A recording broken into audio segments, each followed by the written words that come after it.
Previously on balls.co.za. We're here on the Blade Show. Jonathan Kaplan is with us.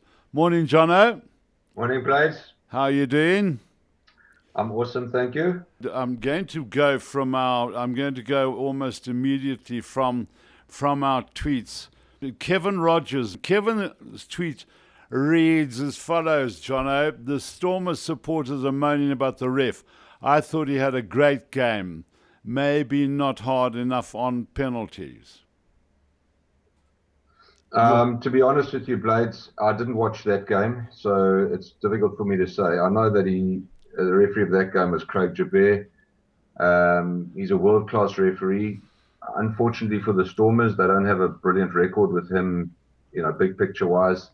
Yeah, you mentioned that last week. Yeah. So, I mean, this kind of statistic just starts building up, and I've spoken to him about it, and really speaking, you have to just follow through with the micro detail of each game. So unless there's a specific question which I can answer, I can't really help, in saying that he did this badly or poorly or maybe he did it well. Okay. Yeah. Your take. I mean, there was some quite interesting results, and certainly, the Super Rugby is hotting up in terms of the log. And I say in terms of the log because Super Rugby, in terms of almost particularly the South African situation, is not hotting up because we're not playing the greatest rugby. No, and I would agree with that. I would be concerned. I don't feel that that any of. I know the Sharks are top of the log, and they're they haven't probably played their best rugby, and they're still top of the log. So that's a big positive. But if you look at what's sitting behind them, I think there are teams that can split games open. And Blades, I've told you from the beginning of the season, I said I think the Crusaders will finish top of the log, and at one stage they were bottom of the New Zealand Conference. I'm not sure that they'll finish top of the log, but they will definitely be there at the business end. And I said the Waratahs were my dark horses to make the final, and I still think that they are. Okay, the Waratahs play the Lions on this coming weekend. Let's go. Have you any sort of specifics in terms of things that you might have picked up over the weekend? Blades, there were a lot. That's why I said I didn't watch the Reds Crusaders game, and I didn't watch the Bulls Stormers game, but I watched most of the others, even sometimes just with one eye on the TV screen. And then I've had a look at some highlights reels, and I think in some of the games wasn't that much controversy. I think that the Blues played well in patches, but the Chiefs played better and probably deserved their win. I thought, the Canes were obviously very good, and I think let's just start straight with the controversy. I think the Lions against the Highlanders was probably the game that people want to talk most about. And quite rightly so. I felt that there was a lot of poor officiating in that game by the referee Angus Gardner, and some of the decision making had profound impact on the result. So, I mean, you can fire away if you've got any of your own thoughts, but I'll just start speaking about some of mine. There are just 2 points I have to sort of ask you about. But you far away, and you'll probably cover them anyway. Yeah, I think the Lions played poorly in the first half. They leaked a couple of soft tries, and the Highlanders got into a big lead. And we all know that I think the score is 23-0 at halftime. So it looked like the game was done and dusted. And the Lions then, they showed a lot more resolve and had a lot more glue in their fabric than they had in the first half. And I often wonder why they can't defend like that and why they can't play like that. I don't think the Highlanders were tiring, and I don't think they thought that the game was dead. I thought the Lions showed a lot more resolve. So, I must say, I thought some of the decision making, there was an off-field yellow card for Chris King, and I'm not really that keen to criticize judiciary overly. I think sometimes they've got a very difficult job to do, but No, in this he got particular, a yellow card. yeah, he got an off-field yellow card, No, and he was yellow carded on the field. oh, yellow card on the field, sorry, Yeah, and he, yeah, no, but what I'm saying is he got he got suspended. the judiciary gave him a suspension of That's one week. quite right. Yeah, And then so a lot of people have been saying, that they felt that was a little bit, lenient on him. Me personally, I've seen that type of incident get a week or 2 weeks because it does fall at the lower end of the threshold. And you've got to ask yourself, I remember John Smith did it to a guy called Jerome Tion in a game between the Springboks and France. yeah, And I think Bismarck did something similar, not exactly the same, but something similar to one of the All Blacks. I think it was Brodie Retallick or one of them. Oh no, it was Liam Messam. Where he raised his elbow and it caught Messam in the throat. So, was the decision fair? Wasn't it fair? I'm not 100% that they got it wrong, but there is and it always has been ever since I've been reffing. I've had to listen to the public, and they generally, and the players, by the way, as well, Blades. yeah, They think that they don't get a fair crack from the judiciary. When Flip van der Merwe goes overseas and he does something which is outside of the laws, and he gets 3 weeks, and then this bloke gets 1 week, and which was worse, and do they take record into account and this type of thing? I think the public are just frustrated that it appears to them that the South African players get the short end of the straw. yeah. No, well, I think I think overall it has happened. Obviously, we've got to take bias out of the situation because, one can tend to possibly be a little bit biased. But I do think we have over the years got the short end of the straw. Then the other thing it looked like Warwick Tecklenburg went over the line and scored a try, and I don't think anybody could have. Said that it wasn't a try. Okay, can I just correct you on that? He put it against the post. Yes. Didn't go over the line. No, it doesn't need to go over the line. It just needs to meet the post and the ground. Yeah. Okay, do you think that was a try? Yeah. Okay, well, somebody's made the point earlier on. One of our regular tweeters has made the point that obviously it would have been a much easier conversion. Yeah. And then the other thing, look, I'll get to that conversion now, but the other, I was looking at the game again on the highlights reel, and I think there's a knock on by, in the Highlanders' third try, in the lead up to their third try, there's a knock on which isn't referred, and there's a clean out, which is a radical clean out from the side by one of their players. And obviously, these are the type of things which are forgivable. I mean, the referee can't get everything right in that respect. Yeah. But, in this cold light today, when you're looking at something in slow motion, I really do feel that there needs to be a greater degree of accuracy. And then, obviously, if you move on to the last passage of play where the Lions were pressing on the Highlanders line, and it appeared perhaps that I think it was Cronje had gone over the line. There was no referral for that because Scorsan scored in the corner in any case. Yeah. I would like to have thought that perhaps there should have been some sort of referral for that previous one as well, because to me it looked like he was shunted over the line.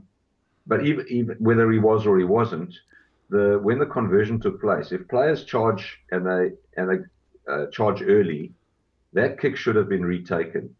And that is not a difficult law to try and remember.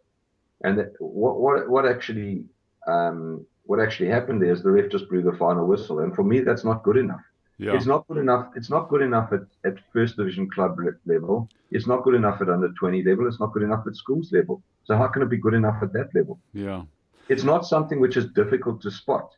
It is the only thing that you can be looking at. Well, it became pretty obvious because one of the players ran nearly 22 million, nearly reached the 22. Yeah. So, in other words, I thought to myself, there is only one thing that can be in mitigation, and the referee might have taken into account is that they charged and then they backpedaled.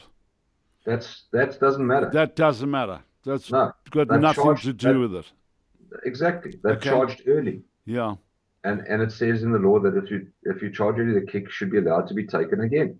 Well, you know, I mean, quite frankly, that is a shocker in that case. That is an Yeah, absolute shocker. yeah, that's what I'm saying, Blade. So sometimes, like that's what I say. If a referee misses a knock on or he misses a clean out from the side, like I say, definitely happened uh, in the lead up to the Highlanders. I think it was the third try. I think the public can forgive that because we're not perfect and players make mistakes and referees do as well. But when there's nothing else you can be looking at. Yeah, right. You know, I No, don't well, think then it's that's a acceptable. You very know, we spoke bad last week about a mistake. Yeah, try, which was given. You know, the referee tells the captain to talk to his players. He yeah, does what the referee asks him to do. The referee blows time on without any idea of what's happening with the defenders, yeah. and a team tap kicks incorrectly. In other words, it's an incorrect restart, and he awards the try. At this level, not good enough. Yeah, I'd agree 100% with you. Just on the general situation, my feeling, and you know, I have a huge amount of respect for Johan Ackermann. I think the Lions are playing great rugby. They're playing entertaining rugby. They just make, you know, sort of like vital mistakes at vital areas where they might throw a wild pass and pay for the mistake and that sort of thing. But they're really playing a really entertaining brand of rugby. I think they're playing fantastically. But Johan Ackermann takes Marnitz Boshoff off with 5 minutes to go. Marnitz has missed 2 conversions. I'll be them by, let's say, a half a meter. And then replaces him with Elton Yankees with 5 minutes to go. I just felt that Marnitz would have had a better chance of kicking that final conversion than Elton. I would agree on both of the points that you've made. So first of all, I think his accuracy is better. And to go back to your previous one, I'm not sure that this whole thing of substituting players at designated times in the game is healthy. I think sometimes if a team is playing well and players are able to keep up their level of performance for a little bit longer in the game, and particularly backline players, you know, for me, you know, I know it's a long competition and you'd like to give everyone a chance, but when you're in with a real chance of winning a game, expected, you know, everyone thinks that the Lions are rollovers and they were going to finish stone last in the competition. Well, they've, you know, I agree with you that they're playing. They look like they're enjoying their rugby. They're playing a better brand of rugby, and you know, with just a few more fillers in their team, a few more players that can add value, I actually think that they could grow as an outfit. And like you correctly say, Johan Ackermann's done incredibly well. Fantastic, yeah. Jono, we have a tweet from Johan Bester. Back in the day when an Oz team played an NZ team, South African refereed and vice versa. Why did that change? It changed because of logistics and cost to a degree, but it also changed because what was happening is that I was spending, if the competition was 3 months long, I was spending 2 months on the road. Or if it was 4 months long, I was spending 3 months on the road because I was always having to stay overseas, you know, reffing these derbies. And the cross-continent flying is not healthy for match officials either, just as it isn't for the players. But really where it came from was Robbie Dean's, the Crusaders got into a semi-final against the Bulls at Loftus a few years ago. And the coaches drove the idea that they wouldn't really mind. I mean, he even mentioned, you know, they had a referee called Matt Goddard, who was he was a good solid referee, but perhaps not in the elite group, and he was the referee tasked to do this semi-final. And what Robbie Dean said at the time was that he would prefer me to do the game, even though I'm from South Africa, because he believes that the best referees should get the best games, irrespective of where they come from. And I think the following year, the coaches drove the idea that you know, that neutrality was less of an issue than merit, and that they would like the best officials to be involved in the best games. And so, really speaking, it wasn't a referee-driven matter at all. It was actually the coaches who drove it. So I think obviously there is always going to be criticism, and I think it's a real balancing act for Lyndon Bray, to make sure that he chooses referees that he thinks will be, complementary for each game. Just clarify who Lyndon Bray is. Lyndon Bray is the manager, is the game manager for Sanzar. I don't know what his exact title is, but he's in charge of the referees. Yeah, so that's where that was driven from. My views, I know some of the media, and particularly Australia, they want to go back to the system of neutrality. I know from a referee welfare point of view, I don't think it's great news, because obviously you'd have to be spending huge chunks of time away from home, and I'm not really sure how healthy that is. And I'm not. My understanding of this particular situation is that if a referee has a bad game and he's neutral, then he had a bad game. If he has a bad game and he's from a particular country, then he's a cheat. So it's one and the same thing, really. It's always going to be a good debate. Vian, I hope that answers your question. And Jonathan, I just confirm that it was driven very much. The coaches said if a referee is good enough, we don't mind which country he comes from. Yeah. Duncan, also, there's a picture that Duncan sent us here. The picture, Jono, clearly shows a Brumbies player, and I can't quite make it out because his jersey's been pulled over his head, that his left overhead left is connecting Bismarck's jaw quite cleanly. I don't know if you saw that. I think I didn't. There was a bit of a scuffle, and I certainly I watched that game, and there is a picture here that quite clearly shows the Brumbies player punching Bismarck, but I certainly didn't pick it up, in the game. Yeah, Blades. Look, I think the judiciary have a lot of work to do. I've said for a long time, it doesn't appear that there is consistency. I mean, certainly the public don't think so. And, like I said last week, a couple of weeks ago, Stephen Moore hit Ed Quirk full on in the face. The match referee did absolutely nothing about it after reviewing it in slow motion, and neither did the citing commissioner. And so now, is that precedent, or is that just bad citing procedure? I'm not actually sure. It doesn't take much to understand that is not within the laws of the game, that deserves some sanction. I mean, if you're looking at sanctioning Flip van der Merwe, and you're looking at sanctioning Chris King for these kind of incidents, well, what's the difference? I mean, Stephen Moore has just belted someone flat out in the face, and he gets nothing. Yeah. So once again, if you look back at this Bismarck thing, I'm not sure that you can work just off a still frame, because I'm sure, if it's a lot of people punching together, okay, so then cite everyone or cite nobody. And you've got to look at the severity of the punch as well. Yeah. I mean, difficult to say, but I just don't think that pillar of the game is functioning effectively. We just need to talk about the Stormers in particular, Jono, for a few minutes. I mean, you live down in Stormers country, and you say you didn't see the Stormers Bulls game on Saturday. No. The Stormers, let's face it, are really suffering from a huge injury situation. I see that now Skara and Tabeni is on the injured list.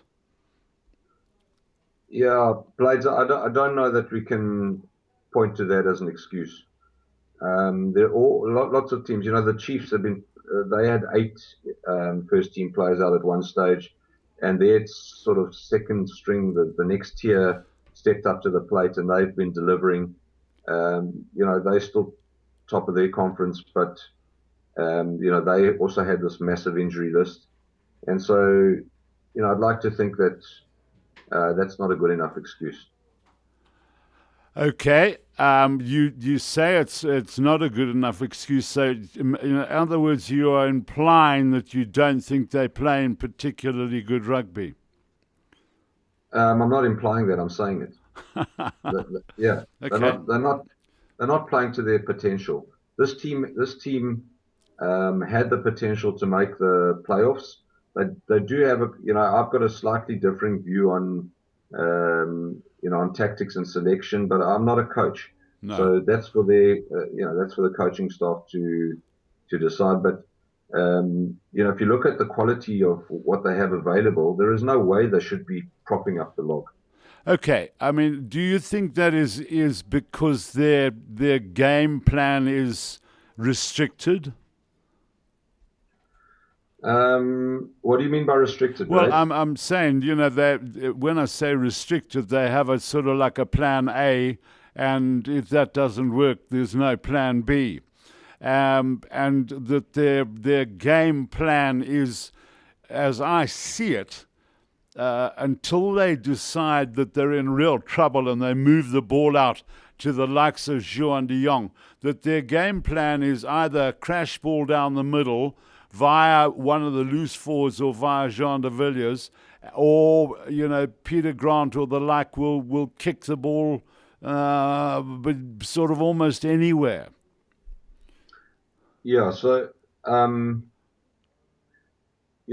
had a look at the Stormers, for many. Obviously, I mean, I've been involved in this area for a long, long time. This particular team, they've got a problem scoring tries. It's almost like, and it's not like, it's not 2 or 3 games. It's been um, it's been a problem for a while now. If you look at Scotland as an example in the international arena, they look pretty confident. They've got some very, very good players, but they have problems. They can't get over the whitewash. And so that's one of the issues with this team is that they have been winning games, particularly last year, on the back of accurate goal kicking and a brilliant defense. I mean, they really, really do have a very strong defensive line. But when that is not good enough in the modern game. The game's evolving and it keeps changing from year to year. And so the defensive strategy that worked 3 years ago needs to be refined. It needs to be thought about again. And I think it's not just defense. Defense and attack go hand in hand because sometimes the turnover and what you do with the ball, which falls under defense, is also will determine the final product. And it's just if you look at the Stormers and for that matter Western Province, they often don't score more than 20 points in a game. Yeah, right. So I mean that if you look at, and I'm just I take the best team, because they are the champions. If you look at the Chiefs, they very rarely score under 30 points in a game. Yeah, Very, very rarely. yeah. So somewhere along the line, there has to be some sort of think tank or brainstorm to try and diversify the game plan or try and pick players and select players who are able to deliver on the defensive strategy, but also able to step up to the plate when it comes to attack. One might say the same thing, about the Sharks. The Sharks have given that they have had the least tries scored against them, but they've scored now in 6 games. They've scored 4 tries, and in no game have they scored more than 1 try. So yes, so Blades, And that's so, exactly what I'm there is saying. a very You can pick the, out that the Sharks are winning games, but they're not winning convincingly for me. They're yeah. not putting teams away. They're not putting teams to the sword. And they do have resource. They have got a very strong team. They've got good backup players, and obviously they've got a brilliant coach, or a coaching staff. So you know that's why I said to you in the beginning of the show. I'm not sure that the South African teams are actually firing. I'm not sure that they're doing that well.